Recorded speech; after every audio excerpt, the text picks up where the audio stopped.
Alright, তো আজকে আমার কাছে বেশ কিছু গুরুত্বপূর্ণ আপডেট রয়েছে, তো ভিডিওটি স্কিপ না করে সম্পূর্ণ দেখতে থাকো। তো সবার প্রথমেই কথা বলবো ভয়াবহ বিমান দুর্ঘটনার ব্যাপারে। আশা করি তোমরা সবাই জানো এই দুর্ঘটনার ব্যাপারে।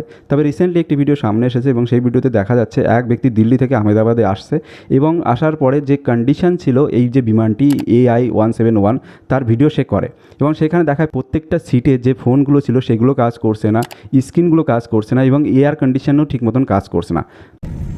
AC is not working at all. And as usual, your TV screens are also not working.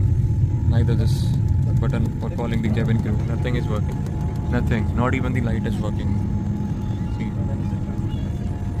this is what you are providing. And as usual, that is why Air India is considered as one of the worst airlines in the world. AC is still not working, and today it is very, very, very hot in Delhi.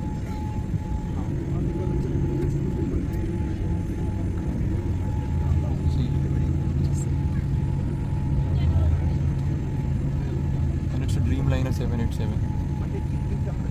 আর এই video সামনে আসার সঙ্গে সঙ্গে অনেকেই ধারণা করছে হয়তো বিমানের কন্ডিশন ঠিক ছিল না, যেটা বিমান কর্তৃপক্ষ ঠিক মতন করে খেয়াল করেনি, যার জন্যই এই বিমান দুর্ঘটনা ঘটেছে। রিসেন্টলি রাহুল দে এই ভয়াবহ বিমান দুর্ঘটনার উপর কন্টেন্ট ক্রিয়েটাররা কীভাবে রিয়্যাক্ট করছে বা তারা কীভাবে ভিডিও বানাচ্ছে সেই বিষয়ে তার ইনস্টাগ্রাম স্টোরিতে একটি স্টোরি দেয় এবং সেখানে সে যেটা বলে, আগে যখন আমরা ভিডিও বানানো স্টার্ট করি সবাই 2017-18 তখন একটা ব্যাপার ছিল কি সবাই কাজটাকে ভালোবাসে, কেউ অতটা টাকা পয়সা নিয়ে ভাবতো না, জাস্ট কাজটাকে ভালোবাসে বলে করছে। পরে এটা কেরিয়ার অপশন হয়েছে, আর এখন তো সবাই ক্রিয়েটার হতে চায় কজ এটা একটা কেরিয়ার অপশন। সেই চক্করে কি হয় যে যখন এরকম কোনো ঘটনা ঘটে রিচ বেশি পাওয়া যায় এই জিনিসগুলো, এই চক্করে না মানে যা ইচ্ছে মানুষ আপলোড করে দিচ্ছে, মানে ইনসেনসিটিভ জিনিস, ডেড বডির ছবি, প্লেন ক্র্যাশের ছবি বা যে কোনো ইনসিডেন্টের সময় সেই রিলেটেড জিনিসপত্র আপলোড করে দেওয়া নিয়ে কথা, ভুল ভাল অন্য প্লেন ক্র্যাশ দিয়ে দেয় ভাই। ফেসবুকে তো অনেক বেশি, মানে আমি মানছি টাকাটা ইম্পর্টেন্ট, বাট এতটাও না যে মানুষ, আমরা যে মানুষ সেটাই ভুলে যাই, মান আর হুশটাই থাকে না, সেটা বেশি ইম্পর্টেন্ট ভাই। টাকা পয়সা চলে আসবে অন্য কোনোভাবে। নেক্সট কথা হলো শফিকের ব্যাপারে। তো তোমরা সবাই জানো রিসেন্টলি শফিক পলিগ্রাম ছেড়ে দিয়েছে এবং নিজস্ব ইউটিউব চ্যানেল এবং ফেসবুক পেজ খুলেছিল। তবে দেখা গেছে কিছুদিনের মধ্যেই তার যে ইউটিউব চ্যানেলটি ছিল সেটা রিপোর্টের মাধ্যমে কেউ বা কারা ডিলিট করে দেয় এবং তার ফেসবুক যে পেজটা আছে সেটাতেও নাকি বেশ কিছু রিপোর্ট পড়েছে। তো এটার বিষয়ে সে রিসেন্টলি একটি ভিডিওর মাধ্যমে জানায় যে অ্যাকচুয়ালি কী হয়েছে এবং সে এখন থেকে কী করবে। তো আমার আগেকার ফেসবুক পেজে 8টা রিপোর্ট এসেছে, তো আমি আর এখন ওই ফেসবুক পেজে ভিডিও আপলোড দেবো না।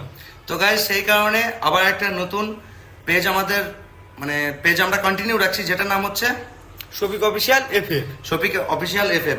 তো ওই পেজে তোমরা শুধুমাত্র দেখতে পাবে আমাদের ডেইলি ব্লগ অ্যান্ড আমরা যেখানে শুটে গিয়ে কিভাবে মজা করছি, কিভাবে শুট করছি, সেগুলো আনন্দ দিতে আমরা সেই পেজে সমস্ত ভিডিও আপলোড করব। তো গাইস সেই পেজের লিঙ্ক আমাদের তিনজনেরই অ্যাকাউন্টের ডেসক্রিপশন বক্সে লাগানো থাকবে, তোমরা সেখানে গিয়ে অবশ্যই সেটা ফলো করবে।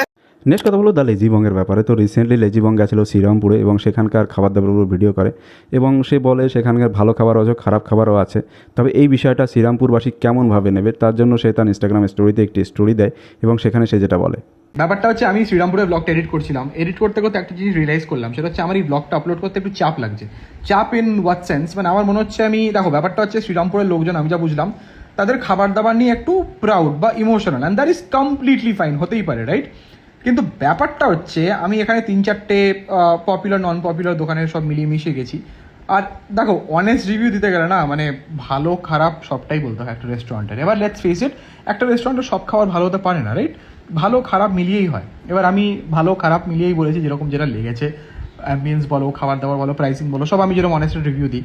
কিন্তু আমার ভয় লাগছে যে আমি যে অনেস্ট রিভিউ দিয়েছি, লোকজন কি শ্রীরামপুরের লোকজন কি, তোমরা যারা শ্রীরামপুর থেকে দেখছো, খুব অফেন্ডেড হয়ে যাবে। মানে আমি যে খুঁতগুলো বার করেছি, মানে এই রেস্টুরেন্টগুলো খুব হার্ডকোর ফ্যান বেস আছে, বুঝতে পেরেছো? তো আমি কি খারাপ পার্টগুলো বাদ দিয়ে দেবো, জাস্ট ভালো পার্টগুলো সুখ্যাতি করছি ওগুলো রাখবো, নাকি যেরকম অনেস্ট একটা ওভারঅল রিভিউ দিয়ে সেটা রাখবো?